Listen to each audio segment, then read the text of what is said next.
If there's one thing people know me for, it's this. I f***ing love horror movies. I guess I've always found them to be strangely cathartic, like a removed, safe way of approaching the things that really scare me. I remember watching that opening crawl from The Shining for the very first time when I was about 12 years old. By the time we got to that ominous slow zoom in 144 minutes later, my life had changed forever. The uncanny dialogue and blocking, the strange, surreal imagery, the cinematography hinting at a looming danger around every corner. It was like I was watching a visual representation of my anxieties reflected back at me for the very first time. Looking back on it now, it's clear to me that these vague anxieties were actually crippling gender dysphoria. This visceral discomfort in my own body as I started puberty, and a growing concern at how I was being perceived by the people around me. When I got to film school in my 20s and started making my own movies, I still hadn't quite pieced all this together, and my dysphoria was only getting worse, like some kind of horror movie monster stalking my every move, getting closer and closer. My poor brain literally couldn't handle life as the wrong gender, and without the proper tools to look inside myself at the time, I turned to the only outlet that made any sense to me: making horror movies. It all started with my first ever short film called The Watchers. It Follows had just come out that year, and it's safe to say I was inspired. It wasn't just the gorgeous cinematography or the vibey 80s music. I found that idea of being constantly followed by a strange, confusing entity, dealing with a threat no one else could see or understand, oddly relatable. My film followed a timid young art student whose social anxiety literally manifests as masked, genderless ghouls that stalk her and eventually bring harm to her and her group of friends. Well, that was the intention, at least. It's honestly pretty hard to follow. I had actually started to struggle with social issues of my own around that same time. Even though I mostly blended in with the crowd, I still felt like I didn't quite fit in, that people were judging me for some reason. The worst part was, I remember feeling like I couldn't talk to anyone, like I was all alone. With this film, I was clearly recreating and processing my own isolated and confusing world through really clumsy art, like a child drawing their house with crayons.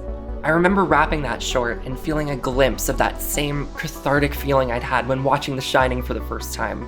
I had found a way to be vulnerable without opening up to anyone, or even myself. Whatever that feeling was, I knew I wanted more. So, not long after, I was back making another one. I had recently fallen in love with all the classic slasher movies, where, famously, a young woman is always pursued relentlessly by a male killer. Halloween, Black Christmas, Texas Chainsaw Massacre.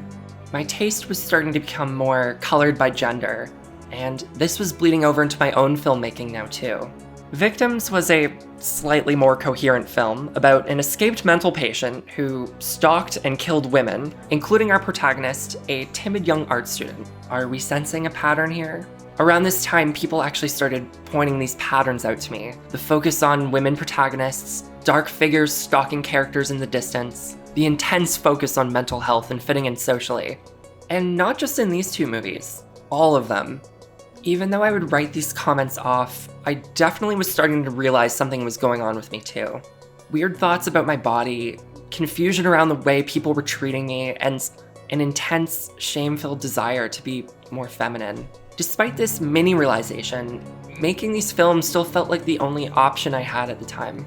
Victims definitely wasn't perfect, but it somehow felt like a step in the right direction. In the end, the protagonist makes it out alive by killing the intruder with a camera. She stands, silhouetted in sunlight, successful in vanquishing her foe. I was really proud of this ending. It felt optimistic to me. Like, if she could succeed in fending off her demons, maybe I could too. But as film school came to an end, things started to get more complicated. I was preparing to make my thesis film, The Imitator, a sci-fi body horror film about an evil shape-shifting alien that takes on the identity of a young girl's father. Off-screen, my own life was becoming a bit of a body horror. I had started trying out clothes and makeup for the first time in secret, and I felt ridiculous, disgusting, and scared. The Thing, Eraserhead, The Fly. That's what I felt like, so that's what I made.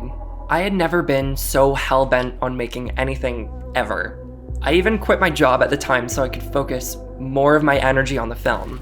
If I could just finally make this one awesome horror movie, fully capture that feeling I'd always been chasing, people might finally get it. Or get me, I guess. I think the hidden meaning in this one is pretty obvious. At its core, this film was a manifestation of my disgust with my body, my thoughts, everything. The shoot was a mess. I stayed awake for like 3 days straight, and I almost had a complete mental breakdown on the last day. I was working with so many talented people and trying so hard, but this film still wasn't working, just like all the other ones. I didn't even go to the screening at the end of the year. All of this was true, but the thing is, sometimes you need to fail to experience moments of absolute and crushing defeat in order to get a sense of who you are as a person and what you need. For the very first time, I could finally sit back and connect the dots and see that there was something deeper going on here. I mean, I literally had no choice. It was staring me right in the face. I gathered up all my courage and I finally told someone else how I was feeling for the very first time. This girl, actually, who to this day is still one of my best friends. Then I told this guy, my college roommate. Then my sister, then this guy, and my mom, and him, and them.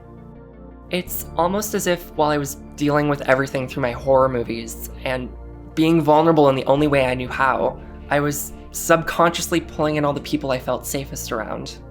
Still, it took another 3 years after wrapping my thesis film before I was ready to come out publicly, which I did on Halloween, of course, my favorite holiday. But through it all, I kept making scary movies with all my best friends. Some of them were even not as terrible. I know it sounds a bit crazy, but if I didn't go out and make all those terrible horror films, I might have never figured myself out. I definitely wouldn't be the writer, filmmaker, or woman that I am today. So go out and make that movie. Write that song, paint that portrait, start that book. It doesn't matter if it's any good. If you feel a calling in your soul to go make something, go towards that feeling. You never know what you might learn about yourself.